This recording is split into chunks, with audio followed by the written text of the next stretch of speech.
Yeah, yeah. Yeah, yeah. Yeah.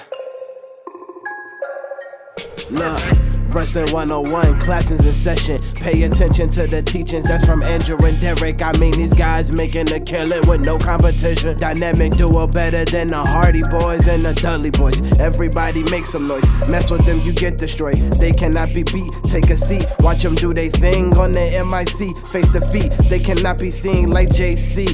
Oh my goodness, it's a killing spree. It's the kid, Vinny Pacifico here, and you're listening to Wrestling IQ 101. Hey everyone, this is Andrew from Wrestling IQ 101. When I'm not hosting our podcast, I'm usually at collarandelbowbrand.com. That's right, Collar and Elbow is the only place that combines wrestling with street attire. And I know what you're thinking, I want to look fashionable too, and I also want to save 10%. So head over to collarandelbowbrand.com and use the promo code WIQ101 and look fashionable and save some money. And now, on with the show. Hey guys, this is Andrew from Wrestling IQ 101. If you want to listen to us, you can listen to us right here on YouTube or on iTunes. You can follow us on social media at Wrestling IQ 101. That's Facebook, Twitter, and Instagram. And let's go to the interview. Hey guys, Andrew and Pat here. Yo, what up? And we're sitting with the King of Bros, Matt Riddle, man. What's up? How's it going on, man? You ready for tonight? I'm ready for tonight. I got Kyle the Beast, and I'm in New Jersey. And I usually wrestle, even though I live in Pennsylvania right now, I wrestle all around the world. I rarely wrestle in my backyard, so it's a pleasant surprise. Now, you talked about wrestling around the world. How was it traveling? I mean, what is it like? Do you get to, sightsee or it's just right to the arena and wrestle? I'm more like, I like to relax when I'm not wrestling, so Okay. I'm not a big sightseer. I've seen a couple sights, just in passing, but I'm not the kind of guy that, hey, I just showed up to England, let's go see, the bridge or something. I'm more like, hey, let's get to the hotel so I can take a nap. Okay, cool, man. Relax, play some video games. Stuff I could probably do at my house or anywhere else, but I'm doing it in London or wherever I am. What kind of games are you playing right now? Right now I got the Evil Within 2. Okay. That just came out. It's Halloween season, and I'm a big survival horror guy, so I play a lot of survival horror games. Oh, wow, man. I just picked up the 2K18 WWE. Oh, hey. And the graphics are pretty amazing. But one thing I always notice about you when I look at you is your hat collection. Yeah. You always got sick hats, and it's always, I feel like, a throwback to something where you got the Batman hat, the Mario Brothers hat. Man, talk about your hats a little bit and where you get them from and how you pick them, everything. The hat thing, I've noticed, most people are into sports. I'll be honest, I grew up, I didn't watch any sports. The only thing the closest thing I came to watching sports was pro wrestling. Okay. And that's more entertainment, if anything, And so it's I was just never big into sports team. I played a lot of video games, read some comics, stuff like that, watched cartoons. And usually when you wear a hat, people wear sports teams. Those are the hats you get. Well, I don't watch sports, so it's what hat fits me. So the video game hats fit me, and I ended up getting a bunch of the video game hats and all those other hats through GameStop because I buy enough games where I accumulate points, and I use those points to buy hats and stuff. So Wow. that's how I ended up with all the Altered Beast hats and all that stuff. Yeah, that's a good way to think of it. I never even thought about it in that way before. So tonight you have the challenge of KTB. He said tonight you were his stepping stone to a brighter future. Do you plan to derail that? I feel like I should be a stepping stone for a lot of people to a brighter future. If you beat me, it's definitely a step in the right direction. Now, do I think KTB is going to beat me? I doubt it. Wrestling, fighting, jiu-jitsu, it doesn't matter what it is. I don't think he can beat me here today or anytime. But he's a nice enough guy. I mean, he's going to try, and, I give him credit for that. So. Yeah. Now, you've been in the ring with a plethora of people, from Cody Rhodes to Chris Hero, Jeff Cobb. I mean, you have a favorite match since you started wrestling? I do. I have a couple favorites. I've had a really good match with Jeff Cobb at Super Strong Style for Progress. That was good. But I would say the beginning of this year was one of my favorite matches was against Shibata. And it was my first match against a New Japan guy. So the first time I actually wrestled somebody where there was a real language barrier where he does not speak English, I do not speak Japanese, and we didn't have a translator, and we made it work. It was perfect, you know.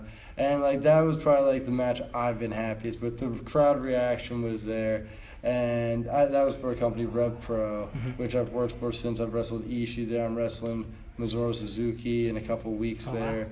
So it's like I get the matchups I like there. So it's a good time. So growing up, sorry. Oh, yeah. So you touched on your background a little bit, and I feel like there's more and more guys with an MMA background kind of transitioning into pro wrestling. What is that transition like? And you go into that, how difficult it was? I mean, I think it depends on who you are. It's the same thing with like fighting. Like you see like world-class athletes and you're like, oh, you should fight. And it's like, well, no, he shouldn't, like unless he wants to. And it's the same thing with wrestling. Like even if you're a great MMA fighter or taekwondo specialist or jiu-jitsu artist, it doesn't necessarily mean it's going to translate into a successful pro wrestling career. And I think it worked out as well as it has for me because I grew up watching pro wrestling. It's like the only sport I grew up on, you know?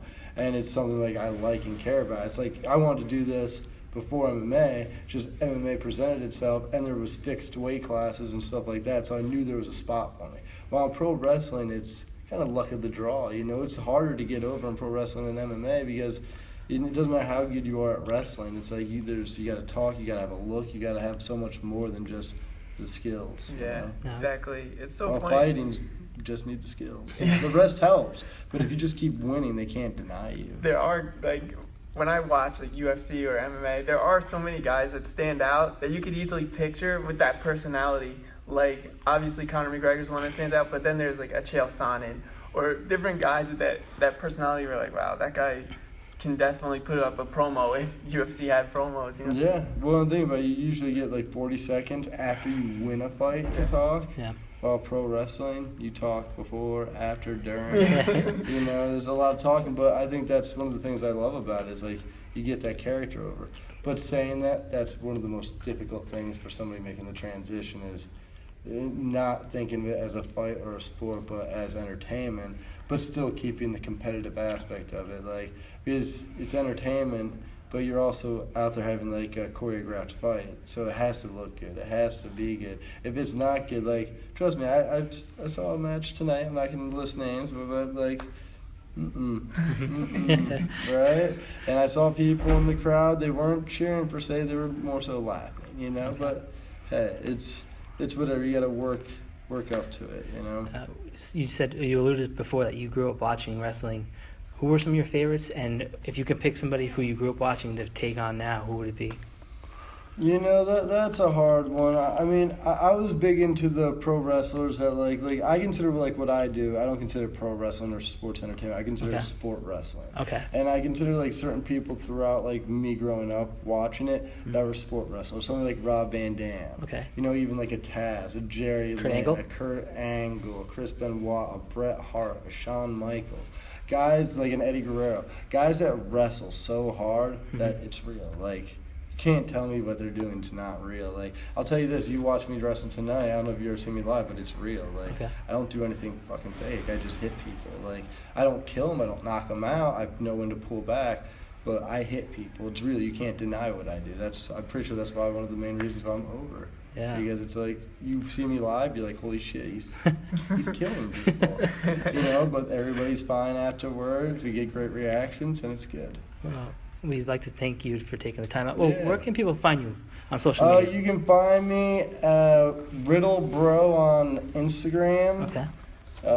Super King of Bros at Super King of Bros at Twitter, and Matthew Riddle on Facebook. You know, pretty simple. What about your merch?